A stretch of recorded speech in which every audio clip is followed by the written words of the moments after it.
En el invierno de 1886, arqueólogos franceses excavan en busca de objetos en la sección cristiana de un cementerio del Alto Egipto. De repente realizan un descubrimiento que hace temblar el corazón de la historia cristiana.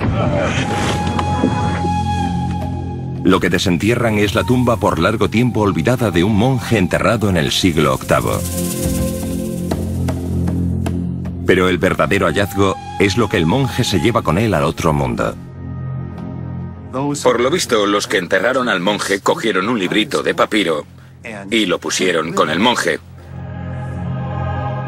para que pudiera irse a la otra vida con uno de sus libros favoritos. No contiene los evangelios de Mateo, Marcos, Lucas y Juan, sino que contiene el de Pedro.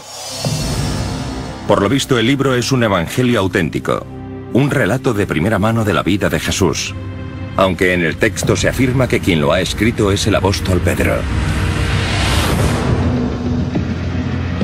Durante cerca de 2000 años, todo lo que los cristianos han sabido sobre Jesús venía de los evangelios de la Biblia cristiana, los relatos de Mateo, Marcos, Lucas y Juan. ¿Podría ser este un auténtico relato perdido de la vida de Jesús escrito por Simón Pedro, el que fuera seleccionado como líder de los apóstoles? El descubrimiento causó conmoción en el academicismo bíblico y siguió a medida que nuevos evangelios apócrifos, aparecían en numerosas excavaciones. El Evangelio de Tomás, el Evangelio de María Magdalena e incluso el Evangelio de Judas. Su hallazgo reveló alarmantes y polémicas historias sobre Jesús que fueron suprimidas por la Iglesia primitiva. El Evangelio de Pedro asegura revelar los hechos de la resurrección de Jesús. El de María Magdalena dice que ella quizá fuera la verdadera líder de la Iglesia cristiana. El de Judas dice que Jesús pidió ser crucificado.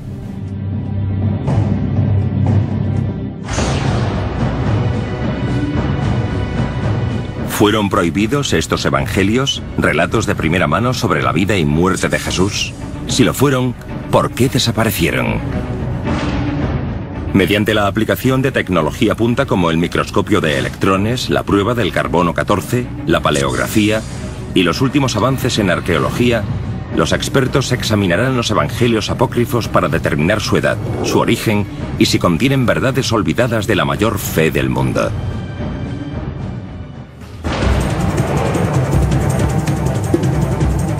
El descubrimiento de los evangelios apócrifos también revela una batalla secreta, ahora olvidada pero que en un tiempo fue vital.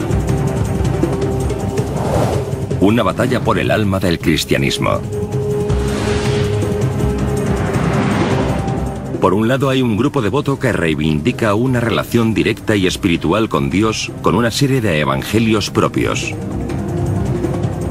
Por el otro, una creciente jerarquía del cristianismo ortodoxo que solo acepta 4 evangelios. El resultado de esta batalla determinará el futuro del cristianismo.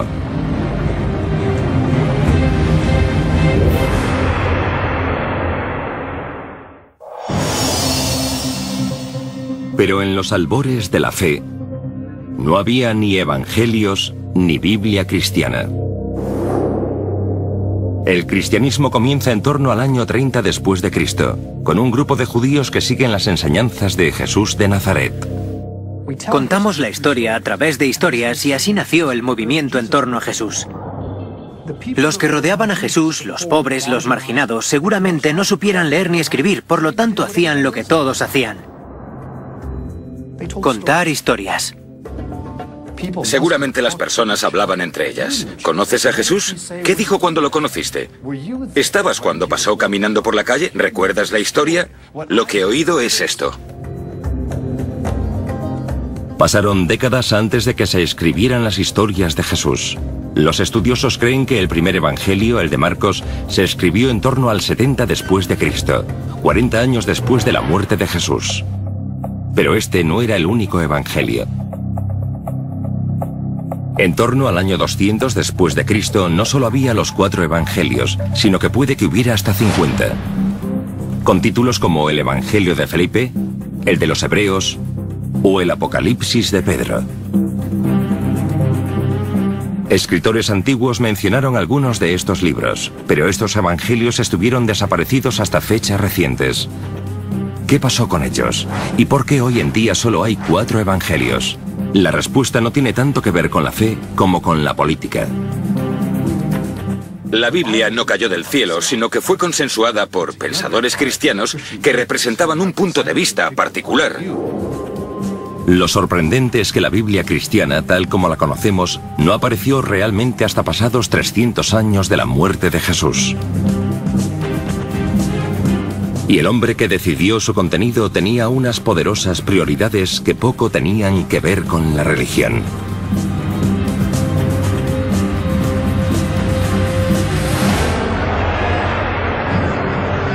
En 312 después de Cristo, un emperador romano llamado Constantino, un pagano politeísta, aseguró haber tenido una visión de la cruz antes de una batalla.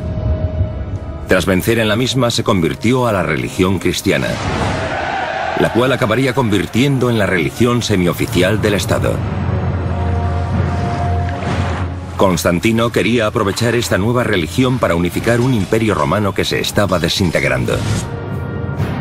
En ese momento el cristianismo era una religión poco organizada, un conjunto de iglesias con diversas creencias y diversas escrituras.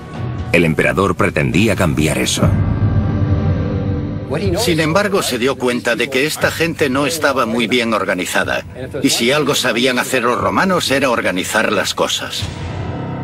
En 325 a.C., el emperador Constantino convoca el Concilio de Nicea para establecer los principios básicos del cristianismo.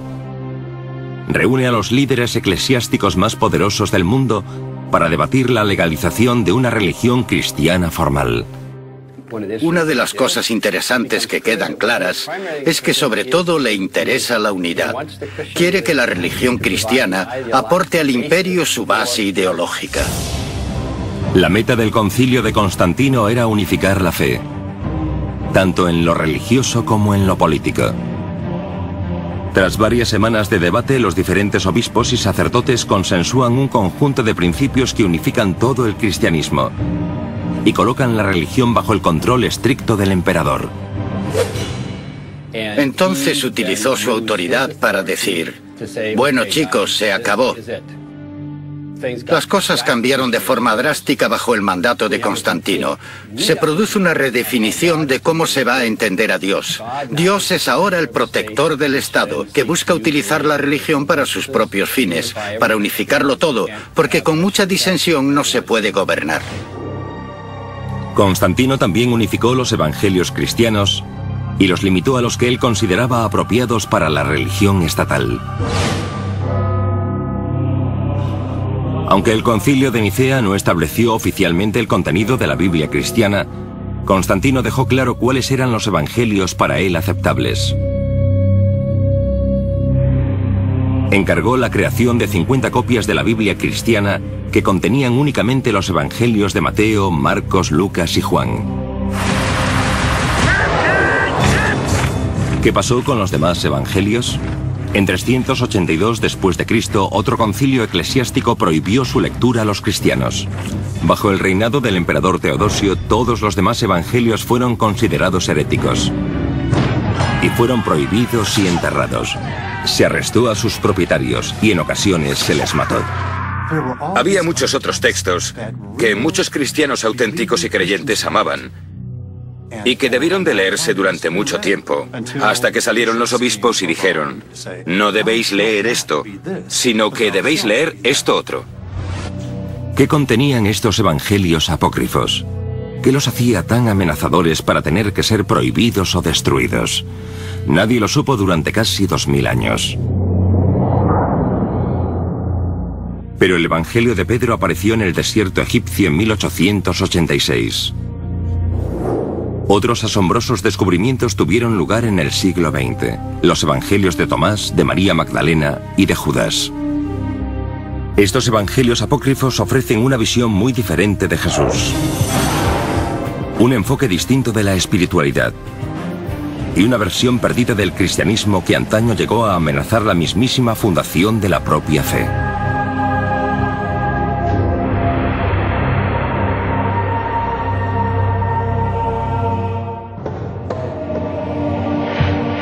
Durante cerca de 2000 años, los cristianos creyeron que solo había 4 evangelios y que estos contaban la historia de Jesús de Nazaret.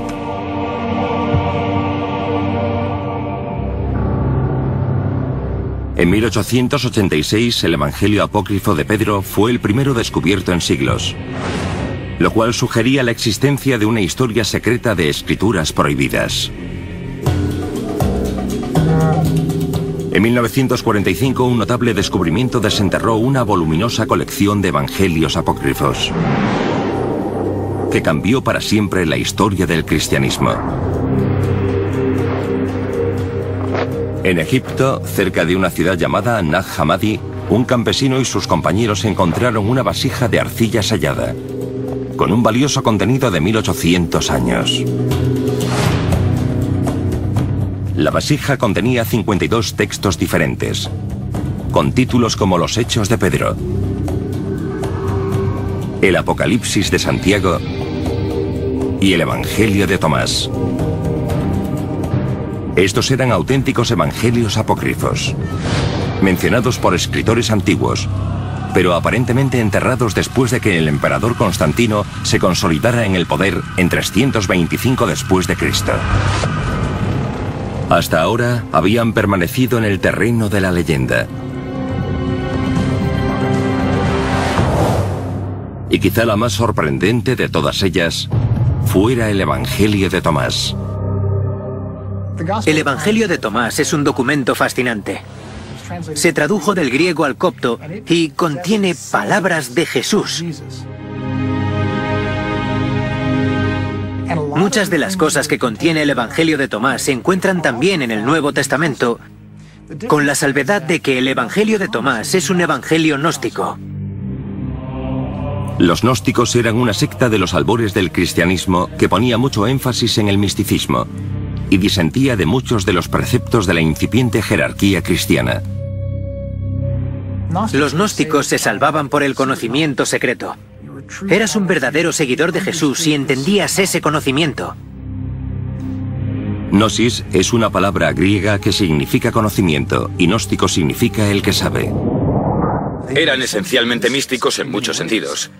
Y si podían encontrar la paz de Dios en su interior, la verdadera humanidad en su interior, ¿para qué necesitaban tener sacerdotes u obispos? Podían hacer las cosas a su manera.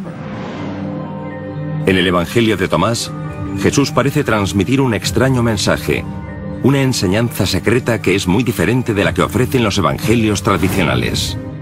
Estos enseñan que Jesús es el único Hijo de Dios. El Evangelio de Tomás sugiere que todos podemos convertirnos en hijos de Dios. Dice, cuando os conozcáis a vosotros mismos, seréis conocidos y entenderéis que sois hijos del Padre. En otras palabras, si a Jesús se le puede considerar hijo de Dios, también todos nosotros somos hijos e hijas de Dios. Jesús no tiene nada que los demás no podamos tener. Podemos tener el mismo tipo de relación con lo divino, el mismo tipo de unidad con Dios. El Evangelio de Tomás predica la conexión personal con Dios, sin necesidad de iglesias organizadas, sacerdotes ni obispos. Muchos sacerdotes y obispos se sintieron ofendidos por los gnósticos, que iban a la suya, que tenían línea directa, que usaban el teléfono rojo con la divinidad. Esto no cayó bien entre las autoridades eclesiásticas.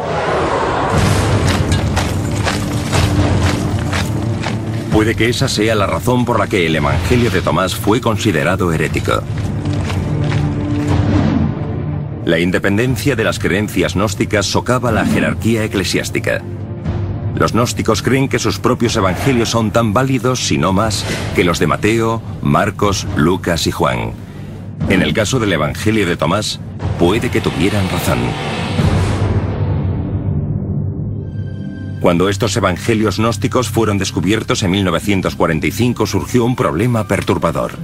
Resultó que el Evangelio apócrifo de Tomás podía ser más antiguo que los de Mateo, Marcos, Lucas y Juan.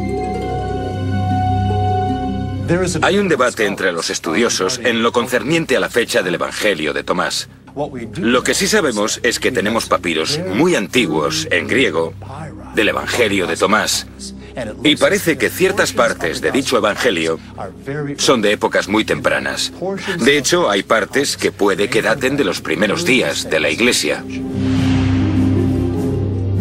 Muchos estudiosos creen que los 4 evangelios clásicos se escribieron una generación después de la muerte de Jesús, entre 40 y 60 años después de que se produjeran los hechos. Pero el material del Evangelio de Tomás puede ser más antiguo, viendo lo simple de su contenido. La diferencia entre el Evangelio de Tomás y el Nuevo Testamento es que el de Tomás solo contiene las palabras de Jesús. No hay milagros, no hay ninguna historia sobre Jesús. El hecho de que el Evangelio sea solo una colección de las palabras de Jesús puede sugerir que es más antiguo y que los elementos narrativos e históricos de los demás son añadidos posteriores. Si el de Tomás es realmente más antiguo que los 4 clásicos, ¿significa eso que es más fiel al mensaje de Jesús? Y si esto es así, ¿significa eso que la Biblia cristiana está literalmente incompleta? Puede que la respuesta dependa de encontrar la fecha exacta en la que se escribió el Evangelio.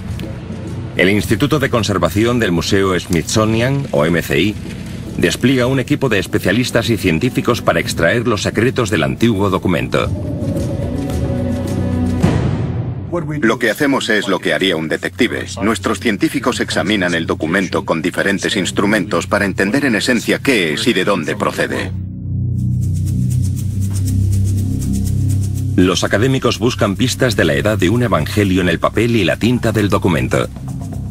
A veces siento que puedo meterme en la cabeza del creador, especialmente porque los conservadores necesitamos desarrollar una especie de visión de rayos X en retrospectiva. Tienes un objeto enfrente que ha llegado hasta aquí en su estado actual y en su condición actual, y tienes que pensar en todas las cosas que le han pasado. Una pista de la antigüedad del papiro puede hallarse en la propia escritura. En la época de Tomás, la mayoría de la población era analfabeta. Tal vez el Evangelio fuera realizado por un escriba profesional. Los investigadores descubren la verdad mediante un conocimiento exhaustivo de los métodos y herramientas de un escriba. Los escribas no son simples escribientes, llevan consigo sus materiales de trabajo, preparan sus tintas en estado sólido y luego van moliéndolas sucesivamente y añadiendo líquido para darles la fluidez necesaria. Es de esperar que haya una cierta variabilidad en el tamaño de las partículas. Y algo muy pero que muy perfecto y muy pero que muy puro y muy uniforme podría ser una señal de que se trata de un material más moderno. Vale, retrocede y sube. Al observar detenidamente el Evangelio de Tomás, se concluye que no era una obra moderna, pero se sigue sin saber la antigüedad exacta del Evangelio. A este se le practicó la prueba del carbono 14. Sus páginas revelaron que la copia databa aproximadamente de entre el siglo IV y V después de Cristo. Las copias más antiguas de Mateo, Marcos, Lucas y Juan son aproximadamente de la misma época. Pero se cree que deben de ser copias de textos mucho más antiguos, ya que hay referencias escritas a ellos que datan de 150 después de Cristo. La antigüedad exacta del Evangelio de Tomás sigue siendo esquiva y polémica. ¿Es más antiguo y más exacto que los de Mateo, Marcos, Lucas y Juan? Hasta que se encuentre una copia más antigua, la pregunta sigue siendo un misterio. Pero sea cual sea, la edad del Evangelio revela una batalla entre dos sectores dentro del cristianismo. La Iglesia tradicional tenía de su lado a Mateo, Marcos, Lucas y Juan, pero los gnósticos aseguraban contar con el apoyo de la mismísima María Magdalena.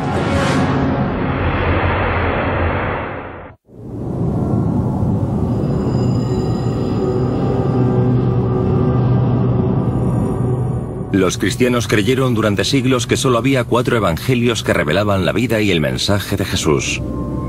Pero esa idea cambió a finales del siglo XIX, con el descubrimiento del primero de los evangelios apócrifos.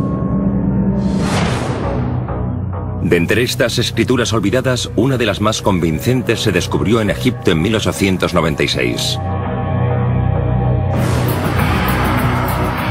Un evangelio con un autor muy sorprendente. Es un evangelio escrito en nombre de una mujer. Y no cualquier mujer, sino aparentemente María Magdalena. María Magdalena es una discípula muy querida por Jesús. Forma parte de su círculo más cercano.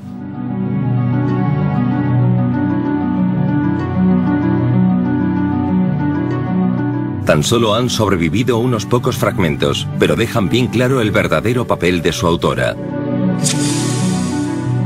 Si el Evangelio de María Magdalena es auténtico, significa que las mujeres fueron tiempo a poderosas líderes de la Iglesia cristiana, y que María Magdalena no fue una prostituta reformada, sino la líder de los apóstoles. En una religión dominada por los hombres durante siglos, significa que el Evangelio más importante se escribió en nombre de una mujer. El Evangelio de María Magdalena detalla las enseñanzas secretas que Jesús le cuenta únicamente a ella. Son secretos sobre la vida, la muerte y el cielo.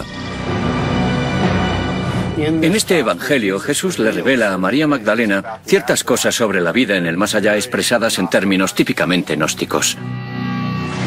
La vida eterna es descrita en los evangelios clásicos como un paraíso lleno de alegría.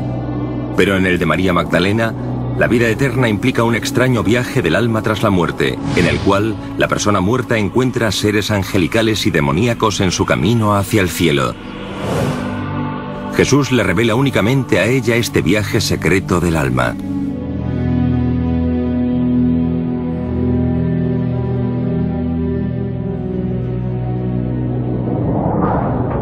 El Evangelio relata que Pedro, el líder de los apóstoles, se pone hecho una furia cuando conoce esta revelación. Pedro dice, ¿de verdad habló él con una mujer sin que lo supiéramos? ¿Tenemos que cambiarlo todo para escucharla a ella? ¿La prefería él a nosotros? En el Evangelio los apóstoles hacen caso omiso de la denuncia de Pedro y apoyan a María Magdalena diciendo, si el Salvador la consideró digna, ¿quién eres tú para rechazarla? Lo significativo es que había una especie de vínculo espiritual, que a María Magdalena se la consideraba una persona perspicaz, una líder. Alguien con la capacidad de motivar a los demás, y que ese era su verdadero don. Ella entendía el pensamiento de Jesús y era capaz de comunicarlo. Este es un evangelio que ofrece una perspectiva muy diferente de cuál es el mensaje de Jesús y que presenta a María Magdalena como la única que entiende esa perspectiva de un modo que los demás apóstoles no entienden. ¿Pero es este texto un verdadero evangelio? ¿El testimonio de María Magdalena? De ser así, podría cambiar la historia del cristianismo y revolucionar el papel de la mujer en la Iglesia cristiana. La clave reside en la antigüedad del Evangelio. ¿Es más antiguo que los 4 evangelios clásicos? ¿Podría haberlo escrito la mismísima María Magdalena?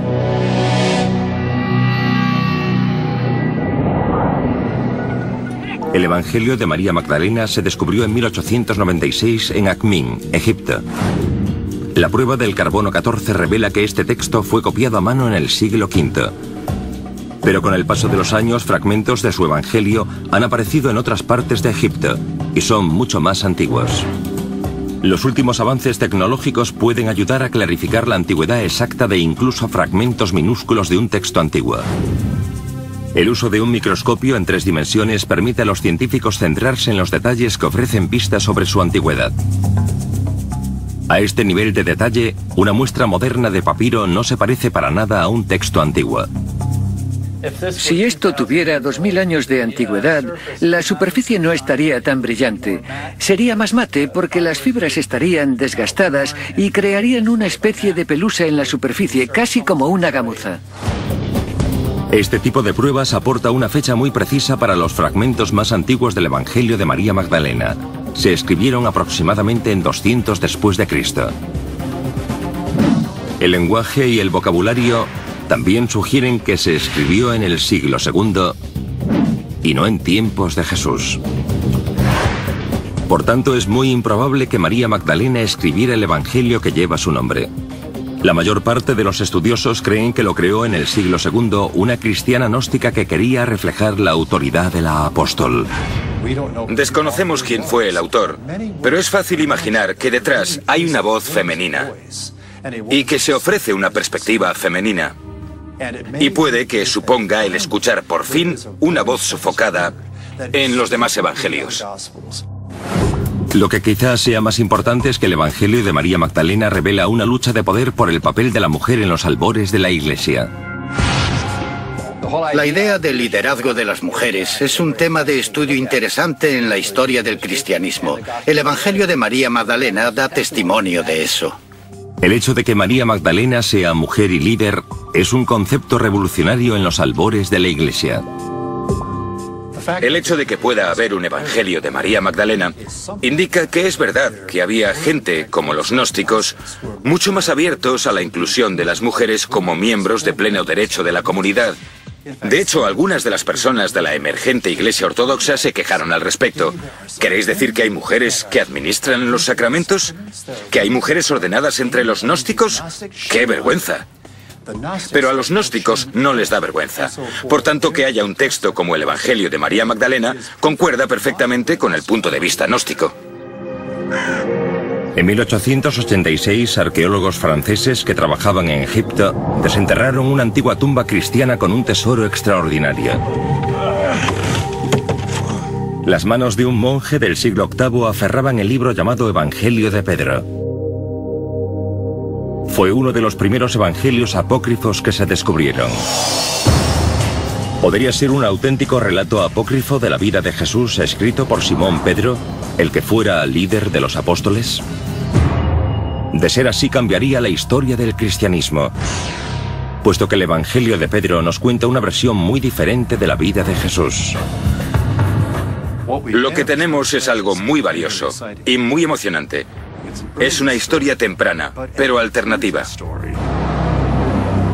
En el Evangelio de Pedro, los romanos son sorprendentemente compasivos. Dice que Jesús no sufrió dolor en la cruz. Pero la diferencia más sorprendente es que asegura ofrecer un relato de primera mano de la mismísima resurrección. Es el único evangelio que tenemos que intenta contar la historia de lo que pasó durante la resurrección. Todos los evangelios bíblicos hablan sobre los resultados de la resurrección, que la tumba estaba vacía, pero no intentan contar el momento de la resurrección per se. La narración comienza la tercera mañana tras la muerte de Jesús, mientras soldados romanos vigilan la tumba del Mesías caído. El Evangelio de Pedro dice: la tumba se abrió, y aquellos soldados lo vieron, puesto que estaban montando guardia. Y mientras se estaban explicando lo que habían visto, vieron salir a 3 hombres de la tumba. Cuando salieron había 2 personas sujetando a una tercera, supuestamente Jesús. Entonces se oye una voz profunda que dice: ¿entonces habéis predicado a aquellos que han muerto? La resurrección finaliza con Jesús y las otras 2 figuras elevándose hacia el cielo, mientras los testigos presenciales observan asombrados. El Evangelio termina con una línea asegurando que se trata del relato de primera mano del mismísimo Pedro apóstol. ¿Podría este libro ser obra del principal apóstol, el primer papa? ¿Se escribió en la misma época o antes que los 4 evangelios tradicionales? ¿O es un relato posterior, una falsificación que pretende hacerse pasar por el testimonio de primera mano de Pedro? Las pruebas arqueológicas no están claras. El Evangelio encontrado en 1886 fue fechado en torno a 700 después de Cristo, 7 siglos tras la muerte de Pedro. Hay fragmentos aparecidos en otros yacimientos que datan de 500 después de Cristo. Todavía demasiado tarde para proceder directamente del apóstol. 14. Nos lo pasaremos en grande encajando estas piezas. Gracias a Dios no me toca hacerlo a mí. Escritores de los primeros tiempos del cristianismo mencionan el Evangelio. Un obispo en lo que ahora es Turquía mencionó el libro por su nombre en torno a 190 después de Cristo. Podemos hallar referencias del Evangelio en el siglo II, pero no en tiempos anteriores. Con toda probabilidad se trata de un texto de principios del siglo II. Y la razón por la que pensamos esto es porque utiliza material de los otros 4 evangelios existentes. Las historias en el Evangelio de Pedro son tan parecidas a las de los otros evangelios que parece probable que simplemente se copiaran. Quien fuera que escribió este evangelio en el siglo II aseguró que era obra de Pedro apóstol para darle una autoridad añadida. Esta era una técnica común en el mundo antiguo. Cuando alguien quería comunicar una idea que según su opinión era verdadera o era importante para el movimiento cristiano primitivo, no lo decía con su propia voz, sino con la de alguien cuya autoridad era reconocida por los cristianos. En ese sentido no es un testimonio verdadero, sino una falsificación. Pero eso plantea una cuestión tan importante como perturbadora. Si se trata de una falsificación, los evangelios de Mateo, Marcos, Lucas y Juan también lo son. No sabemos quién los escribió, pero fueron escritos en nombre de Mateo, Marcos, Lucas y Juan, porque eran los tipos importantes del pasado. El quid de la cuestión es que casi con toda seguridad no los escribieron ni Mateo, ni Marcos, ni Lucas, ni Juan. Muchos estudiosos coinciden en considerar que ni siquiera los 4 evangelios clásicos fueron escritos por los apóstoles que les dan nombre, sino por seguidores de estos. Si los de Mateo, Marcos, Lucas y Juan no fueron escritos por ellos, ¿significa eso que el de Pedro o el de María Magdalena pueden ser considerados auténticos? Los historiadores todavía no ofrecen una respuesta clara a la pregunta. Pero hay elementos en el Evangelio de Pedro que sugieren que no se trata del testimonio de nadie, y mucho menos de Pedro apóstol. La historia que narra contiene material muy sospechoso. En la escena de la resurrección se dice que Jesús y los 2 seres angelicales ascienden hasta más allá de las nubes. Y que detrás de Jesús, en la tumba, emerge la cruz, que habla. El Evangelio dice que se oyó una voz venida del cielo. ¿Habéis predicado a aquellos que están dormidos? La respuesta vino de la cruz. Sí. El Evangelio de Pedro era demasiado fantástico, con estos tiarrones cuya cabeza atraviesa los cielos y una cruz que habla. O sea, es demasiado pedir que la iglesia primitiva creyera algo así cuando quería aparecer como una institución con los pies en la tierra y cabal. Esa puede ser una razón para que el Evangelio de Pedro no se aceptara como evangelio cuando Constantino convocó el Concilio de Nicea. Aún así, seguía habiendo grupúsculos de cristianos devotos que consideraban este libro sagrado lo suficientemente sagrado como para enterrarlo con un monje en torno a 700 después de Cristo. Me gusta bastante la idea de que haya un monje que se aferra a este texto no solo en vida, sino en el más allá. El Evangelio de Pedro fue descubierto en 1886 y es uno de los primeros evangelios que se encontraron. Uno de los evangelios apócrifos más recientes no fue descubierto hasta 2006. Se trata de una escritura que se vio inmersa inmediatamente en la polémica porque se dice que fue escrita por el traidor de Jesús, el Evangelio apócrifo de Judas.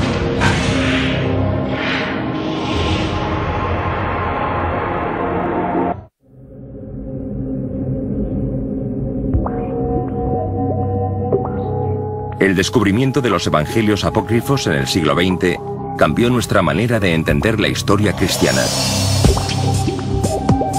Pero otro descubierto recientemente pone en cuestión los principios básicos de las creencias tradicionales cristianas. En 2000, un documento en papiro es recuperado de un marchante egipcio de antigüedades. Se cree que se encontró originalmente cerca de Nag Hammadi, donde se descubrieron los primeros evangelios gnósticos. Se identifica como el Evangelio de Judas. Judas Iscariote.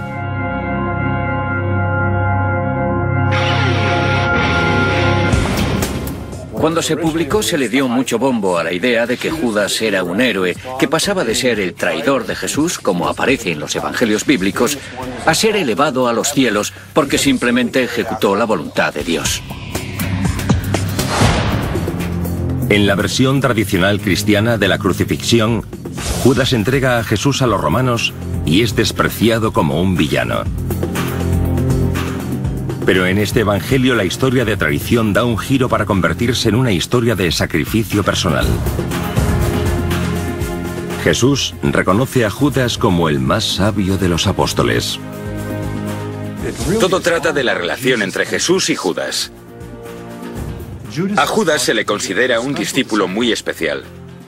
Es él quien recibe la iluminación y el que parece tener una comprensión más perspicaz sobre quién es Jesús. Jesús dice que Judas entregará solo su cuerpo físico a los romanos. Él mismo escapará de la crucifixión y regresará al reino espiritual. Esta es una clara señal de que el evangelio tiene raíces gnósticas. No creían que Jesús fuera realmente humano. Solo aparentaba serlo, era un espíritu, por así decirlo. Y la idea general del gnosticismo era deshacerse de la túnica, de la ropa, del elemento humano, para poder volver a la forma pura del espíritu. Es una considerable inversión de los términos de los evangelios cristianos clásicos, y fue objeto de polémica desde el momento en que se publicó en 2006. Si fuera un evangelio auténtico escrito por Judas, reescribiría la historia y teología cristianas. Pero muchos académicos creen que solo puede ser una falsificación.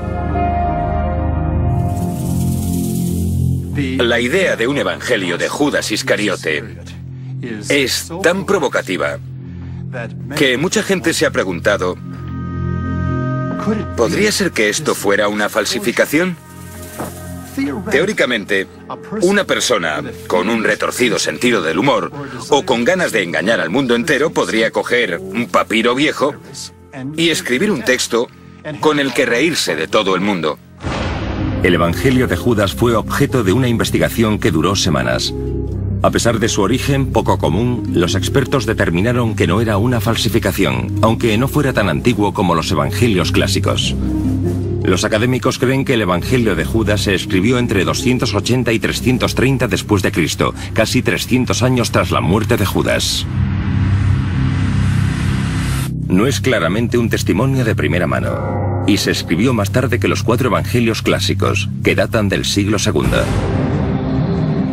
Pero su mera creación pone de relieve el creciente conflicto entre los gnósticos y la iglesia tradicional en torno a 300 después de Cristo. Uno escribe este evangelio y lo atribuye a Judas porque es un modo de conseguir que la gente cambie su opinión sobre todos los personajes. Se cambian todas las reglas del juego. Se pone todo patas arriba para denostar un poco a los apóstoles y ensalzar de algún modo a Judas. Con eso reconfiguras la comprensión del mundo, porque el evangelio de Judas critica duramente la iglesia surgida de las normas apostólicas.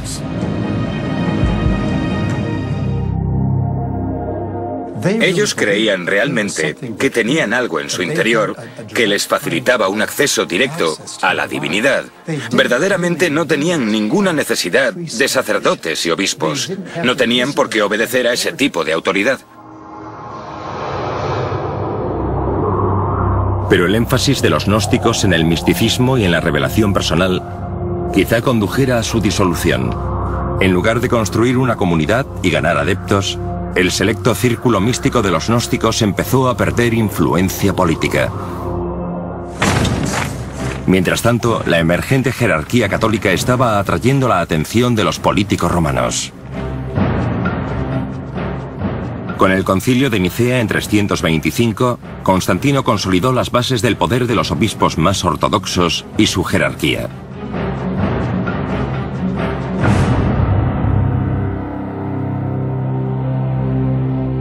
Los 4 evangelios de Mateo, Marcos, Lucas y Juan quedaban incluidos.